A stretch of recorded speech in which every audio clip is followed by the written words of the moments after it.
നല്ല വെയിലുള്ളൊരു ദിവസം വെറുതെ പറമ്പിലേക്കൊന്ന് ഇറങ്ങിയിട്ടുണ്ട്. മഴയൊക്കെ കഴിഞ്ഞിട്ട് നമുക്ക് കിട്ടിയ ആകെ കൂടി ഒരു ദിവസമാണ്. അപ്പോൾ അച്ഛൻ നേരെ പറമ്പിലോട്ട് ഇറങ്ങിയിട്ടുണ്ട്. കൊടിത്തലയെല്ലാം ഒന്ന് സപ്പോർട്ട് ചെയ്യാൻ തീരുമാനിച്ചു കേട്ടോ. ചില മനുഷ്യരെ കണ്ടിട്ടില്ലേ, നമ്മൾ ചെറുതായിട്ടൊന്ന് സപ്പോർട്ട് ചെയ്താൽ അവർ വലിയ ഉയരങ്ങളിലൊക്കെ എത്താൻ കാത്തു നിൽക്കുന്നവർ. അതുപോലെയാണ് ഈ ഒരു ചെറിയ ചക്കരക്കയറ് കൊണ്ട് നമ്മൾ കൊടിത്തല രക്ഷിക്കാൻ വേണ്ടി പോകുന്നത് കേട്ടോ. കൊടിത്തല എന്ന് പറഞ്ഞെങ്കിൽ നമ്മൾ കുരുമുളകിൻ്റെ ചെടിയാണ് നമ്മളോട് അങ്ങനെ പറയുന്നത്. ഇപ്പോൾ കൊടിത്തല നല്ലതായിട്ട് വളർന്നു വരുന്ന സമയത്ത് ഇതുപോലെ നമ്മൾ ഏത് ചെടിയാണോ കൊടിയെ കയറ്റി വിട്ടേക്കുന്നത് അതിൻ്റെ കൂടെ ഒത്ത് ഇതുപോലെ കെട്ടി കൊടുത്താൽ മാത്രമേ നമ്മൾ ഉദ്ദേശിക്കുന്ന രീതിയിലുള്ള വിളവ് കിട്ടുകയുള്ളൂ. അല്ലെങ്കിൽ മഴയോ കാറ്റോ ഒക്കെ വന്നു കഴിഞ്ഞിട്ടുണ്ടെങ്കിൽ വേഗം തന്നെ കൊടിത്തല താഴേക്ക് വീണിട്ട് ചെടി മുഴുവനായിട്ടും നിലം പതിച്ച് പോകാനുള്ള സാധ്യതയുണ്ട്. അപ്പോൾ ഏകദേശം നമ്മൾ കുരുമുളക് ഈ ഒരു അവസ്ഥയിലേക്ക് ആകുമ്പോഴത്തേക്കും തന്നെ നമ്മൾ കെട്ടി കൊടുക്കണം. നമ്മൾ കുറച്ച് ലേറ്റ് ആയിട്ടുണ്ട്. പിന്നെ നമ്മൾ മുരിക്കുവേട്ട കഴിഞ്ഞതിന് ശേഷമാണ് ഇതുപോലെ കൊടിക്ക് സപ്പോർട്ട് കൊടുക്കുന്നത്. ഇനി കുരുമുളക് ഒന്ന് മൂത്ത് പാകമായി വരുമ്പോഴത്തേക്കും നമ്മൾ കൊടിയുടെ ചോടും ചെത്തി വൃത്തിയാക്കും കേട്ടോ.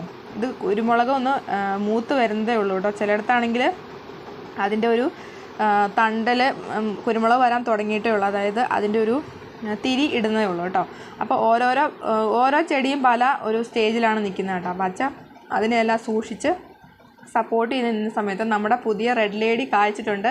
ഒരു ചെടി മുമ്പ് ഇതുപോലെ ഒടിഞ്ഞു പോയിട്ടുണ്ടായിരുന്നു. ഞാൻ വീഡിയോ ചെയ്തിട്ടുണ്ടായിരുന്നു കേട്ടോ. നിറയെ കപ്പളങ്ങ എല്ലാം ആയിട്ട് ഒടിഞ്ഞു പോയിട്ടുണ്ടായിരുന്നു. മഴയത്ത് ഇതൊന്നും പോകല്ലെന്ന് ഇങ്ങനെ പ്രാർത്ഥിച്ചുകൊണ്ട് നിൽക്കുമായിരുന്നു. നല്ല കാറ്റാണ് കേട്ടോ.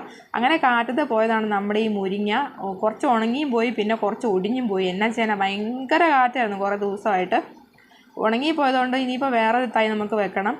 പച്ച മുരിക്കിൻ്റെ സംരക്ഷണമൊക്കെ നോക്കിക്കൊണ്ടിരുന്ന സമയത്ത് കൊടിയുടെ നമ്മൾ പേര ചെടിയും അതുപോലെ തന്നെ പുതിയതായിട്ട് വെച്ചേക്കുന്ന പ്ലാവിൻ്റെ തൈ, ഇത് നല്ല അടിപൊളി റെഡ് കളറിലാണ് ഇരിക്കുന്നത് അതിൻ്റെ ചുള. പിന്നെ നമുക്ക് വീട്ടിലേക്ക് ആവശ്യമുള്ള കുറച്ച് വാഴയൊക്കെ വെച്ചിട്ടുണ്ട് കേട്ടോ. കൃഷി ഏതായാലും വെച്ചിട്ടില്ല.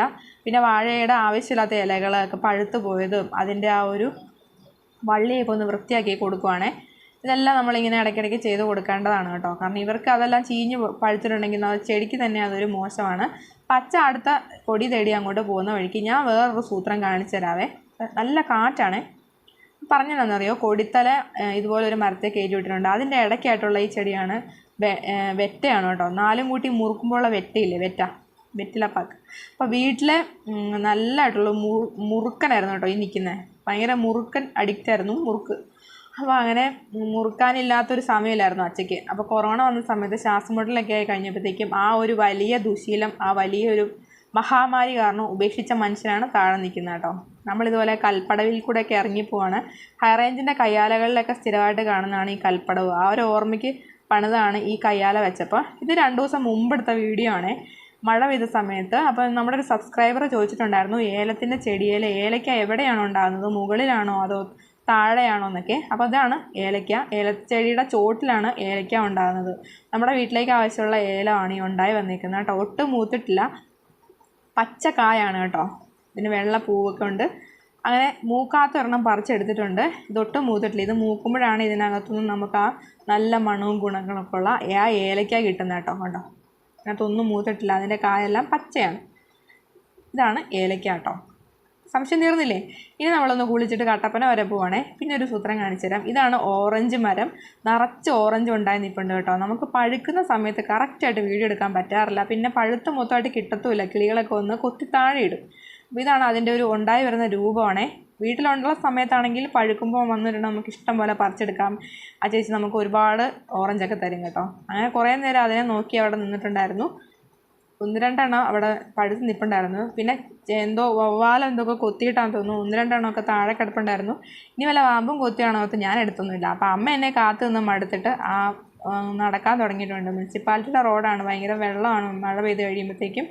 പിന്നെ വേറൊരു കാര്യം എന്ന് പറഞ്ഞാൽ, ഒരു വീടിൻ്റെ ഫ്രണ്ടിലേക്ക് ഇതുപോലെ ഒരു കുഴക്കിണർ നിറഞ്ഞൊഴുകുന്നുണ്ട് കേട്ടോ. അതിൻ്റെയും കൂടെ വെള്ളം ഇതിലൂടെ വന്ന് ഇങ്ങോട്ട് ചാടും. ഇതാണ് കേട്ടോ അത്. പണ്ട് തൊട്ടേ അങ്ങനെയാണ്. ഇനി നമുക്ക് വേഗം കുറച്ച് കാര്യങ്ങളൊക്കെ നടത്തിയിട്ട് വീട്ടിലേക്ക് തിരിച്ചു വരണം. അങ്ങനെ ഞങ്ങൾ പെട്ടെന്ന് തിരിച്ചു വന്നപ്പോഴത്തേക്ക് ലിയോയ്ക്ക് നമ്മൾ എവിടെയെങ്കിലും പോയിട്ട് വന്നു കഴിഞ്ഞാൽ എന്തെങ്കിലും കൊടുക്കണം. പിള്ളേരെയൊക്കെ പോലെ മുട്ടായി വാങ്ങിച്ച് കൊടുക്കുന്നുള്ള പോലെ പുള്ളി അവിടെ ഇങ്ങനെ ചോദിച്ചുകൊണ്ടിരിക്കുക. അപ്പോൾ ലിയോയും ഞാനും കൂടെ അവിടെ വന്ന് കുറച്ച് നേരം വർത്താനമൊക്കെ പറഞ്ഞു നിന്നു. അഴിച്ചു വിട്ട് കഴിഞ്ഞാണ് അവർക്കൊരു സമാധാനം. ആർക്കാണ് ഫ്രീഡം ഇഷ്ടമല്ലാത്തത് ഗൈസ്? അങ്ങനെ ഞങ്ങൾ കുറച്ച് നേരം മടിയിൽ തലയൊക്കെ വെച്ച് കുറേ നേരം ഇരുന്നു. അവന് ഭയങ്കര ഇഷ്ടമാണ് ഇങ്ങനെ ഇരിക്കുന്നത് കേട്ടോ. സ്റ്റിക്കിക്കാണെങ്കിലും അങ്ങനെ തന്നെയാണ്. അവനെ അഴിച്ച് പുറത്തേക്ക് നമ്മൾ കൊണ്ടുപോകാറില്ല. അവൻ കുറച്ച് അഗ്രസീവാണ് അതുകൊണ്ട്. അപ്പോൾ ആരെങ്കിലുമൊക്കെ വന്നു കഴിഞ്ഞാൽ ഭയങ്കര കുരയാണ്. Z+ security. അങ്ങനെ രണ്ടുപേരും കൂടെ പന്തൊക്കെ കളിക്കുന്ന ഭയങ്കര ഒരു തിരക്കിലാണ് കേട്ടോ. എന്നെ മൈൻഡ് ചെയ്യുന്നുണ്ട്, ഇടയ്ക്ക് എൻ്റെ മുടിയിലൊക്കെ പിടിച്ച് വലിക്കുന്നുണ്ട്. അവൻ്റെ മൂക്കൊലിപ്പൊക്കെ എൻ്റെ കയ്യിൽ തേച്ച് വെക്കുന്നുണ്ട് കേട്ടോ. അങ്ങനെ രണ്ടുപേരും കൂടെ പന്ത് കളിക്കാനൊക്കെ പോയി. ഞാനതങ്ങനെ നോക്കിയിരുന്നു കേട്ടോ. ഇഷ്ടപ്പെട്ട കമൻറ്റ് ചെയ്യാൻ മറക്കല്ലേ.